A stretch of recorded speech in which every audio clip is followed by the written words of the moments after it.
Suomen kalenteriin on kirjattu monta liputuspäivää.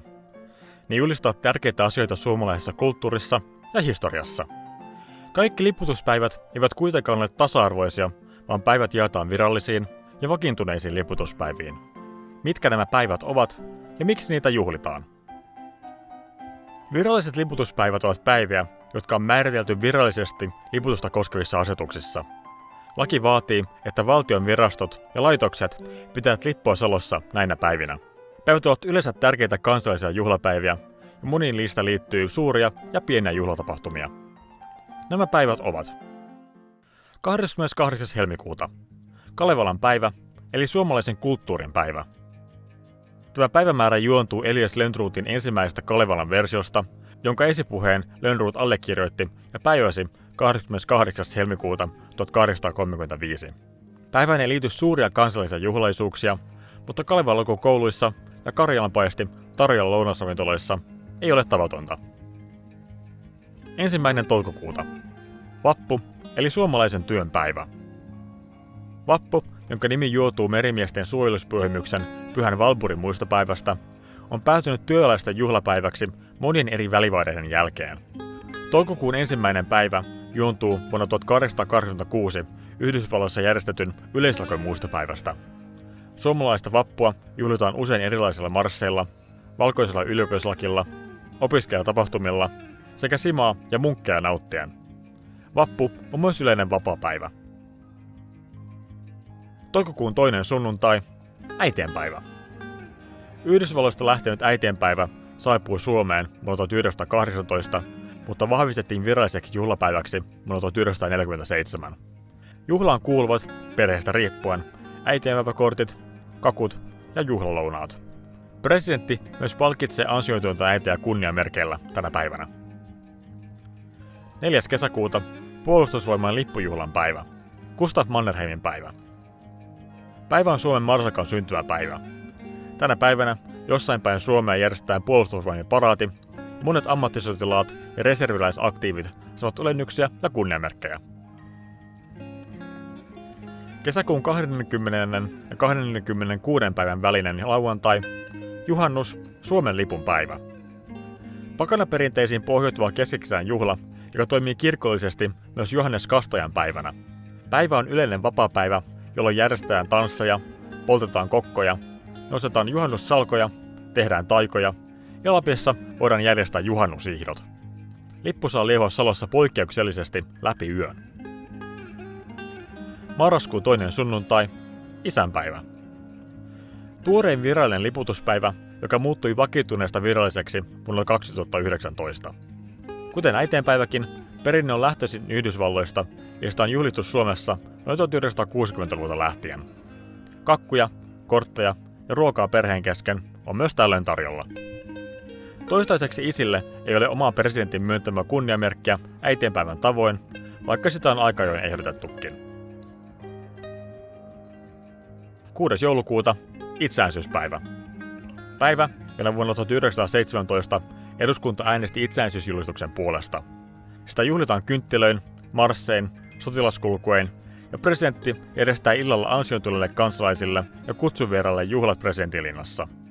Päivä on lakiin kirjattu yleinen vapaapäivä.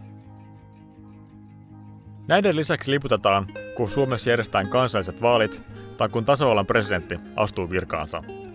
Vuonna 2021 näihin kuuluu esimerkiksi 18. huhtikuuta järjestettävät kunnallisvaalit. Ja luonnollisesti heti tämän nauhoitettuani vaalit siirretään järjestettäväksi 13. kesäkuuta valitsevan koronatilanteen vuoksi. Käyttäkää maskia, olkaa ihmisiksi ja pysykää terveenä ihmiset. Myös virallisen valtiovierailun aikana liput liehuvat paikkakunnilla, joissa tapaaminen tapahtuu. Vakiintuneet liputuspäivät julistavat yleensä jotain kansallista merkkipäivää, jotka muistavat kansallisia merkkihenkilöitä tai tapahtumia, mutta eivät ole vapaapäiviä tai suuria juhlapäiviä. Liputus ei ole pakollista, mutta sitä suositellaan ja myös lähes yleisesti noudatetaan. Nämä päivät ovat 5. helmikuuta, J.A. Runebergin päivä. Runeberg oli runoilija, jonka ehkä tunnetuin teos on Vännikki Stoolin tarinat, joka sisältää muun muassa Maamme laulun sanoiksi myöhemmin otetun Maamme runon. Päivään kuuluvat myös Runebergin tortut, jotka hänen vaimonsa Fredrika Runeberg, myös arvostettu kirjailija, tarinan mukaan kehitti. 19. maaliskuuta Minna Canthin päivä, tasa-arvon päivä. Kant oli kirjailija, joka teki työtä tasa-arvon ja naisten koulutusmahdollisuuksien parantamiseksi. Hän on myös ainoa nainen, jota juhlistetaan omalla liputuspäivällä. 9. huhtikuuta Mikael Agricolan päivä, suomen kielen päivä. Agricolaa pidetään yleisesti suomen kirjakielen isänä. Liputuspäivä on Agricolan kuolinpäivä, koska hänen syntymäpäivänsä ei ole tiedossa.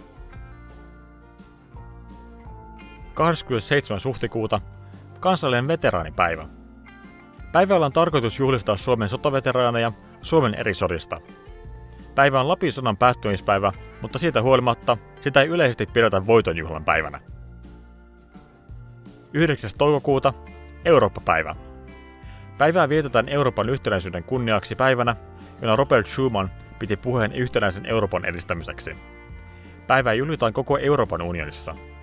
Jotkut laitokset saattavat lennättää Suomen lipun lisäksi Euroopan unionin lippua. 12. toukokuuta J.V. Snellmanin päivä, suomalaisuuden päivä. Mahdollisesti yksi ensimmäistä suomalaisista kansallisista juhlapäivistä. Snellman oli kirjailija, sanomalehtimies ja valtiopäivän edustaja, joka vaikutti merkittävästi Suomen kansalliseen heräämiseen ja asemaan. Toukokuun 3. sunnuntai, kaatuneiden muistopäivä. Päivänä muistetaan Suomen kaikissa sodissa sekä esimerkiksi rauhanturvatehtävissä kaatuneita.